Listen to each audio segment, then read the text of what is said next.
নমস্কার বন্ধুরা, কেমন আছো সবাই? আশা করি ভালো আছো তোমরা। তো দেখো, আমরা হোটেলে মেঘালয়া যেহেতু আছি, ওখান থেকে বেরিয়ে পড়লাম সমুদ্রেতে স্নান করতে যাওয়ার উদ্দেশ্যে। তাই স্কুটি নিয়ে বেরিয়ে পড়লাম এই কষ্ট করে আর পায়ে হেঁটে না এসে। তো স্কুটিটা পার্কিং লটে রাখার জন্য 20 টাকা নিল চার্জ। সে 20 টাকা দিয়ে একটা স্লিপ দিয়ে দিল। আর দেখো, এই গরুটার সাথে ভীষণ ভীষণ ভালো লাগছে। দেখো কি সুন্দর গা পোষা গরুটা, বেশ ভালো লাগছে। তবে হ্যাঁ, এই গরুটাতে এই ফার্স্ট টাইম দেখলাম এ কিন্তু পাউরুটিও খায়, কি সুন্দর মিষ্টি করে খাচ্ছিল দেখো। আরও খুব খিদেও পেয়েছিল, যাই হোক গায়ের কাছে বারবার আসছে, কি সুন্দর দেখো।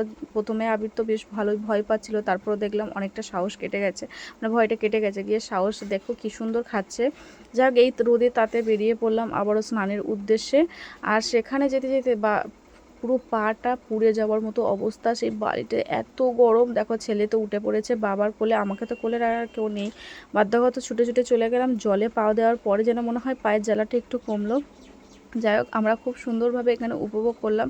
আর এখানে কিন্তু আমাদের যে ফোনটা, যে ক্যামেরাম্যান, তাকে কিন্তু তোমরা কিন্তু দেখতে পাবে না ক্যামেরাতে। তার কারণ একটাই, ফোনটা যেমন খুব সুরক্ষিতভাবে রেখে ক্যামেরাটা করছিল, আর এখানে কিন্তু আমার যে হাজব্যান্ড যে ওই যে স্লিপটা রেখেছিল গাড়ি রাখার, সেই স্লিপটা যদি আমরা না যত্ন করে রেখে দিই, তো এখানে সি বিচে তো পুলিশ থাকে, সেখানে ধরতে পারলে আবার জরিমানাও আছে। যাই হোক, এই ব্যাপারটা তোমাদেরকে একটু জানিয়ে দিলাম। তো তারপরে দেখো, ভীষণ ভীষণ আনন্দ করছিলাম আমি আর আমার ছেলে। তো অনেক আনন্দের সাথে এই যে মজা করতে করতে আমাদের দিনগুলো যে কিভাবে পার হয়ে গেল বুঝতেই পারলাম না।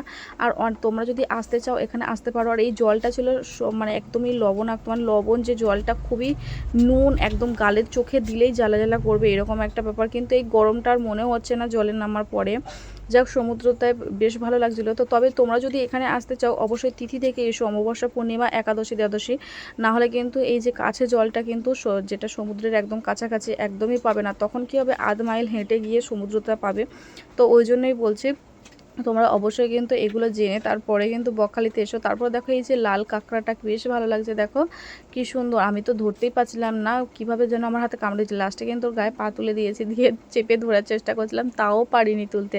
তারপরে অনাহাসে একবারে আমার হাজব্যান্ড দেখো কি সুন্দরভাবে হাতে তুলে নিল। দেখো যেন মনে হয় মারা গেছে কাঁকড়াটা, যেরকমভাবে পাল্টি খেয়ে খেয়ে যাচ্ছে, কিন্তু একদমই না। এই কাঁকড়াটা এতটাই চালাক, কি বলবো। আর এই সমুদ্র কাঁকড়া কিন্তু অনেকটা বিষ থাকে, তাই আমি সাহস করে ধরতে পারছি না। দেখো, আমার হাজব্যান্ড কিন্তু ধরে নিয়েছে, ক্যামেরাম্যান। বেশ ভালো লাগছিল কাঁকড়াটা, দেখতেও ভীষণ ভালো।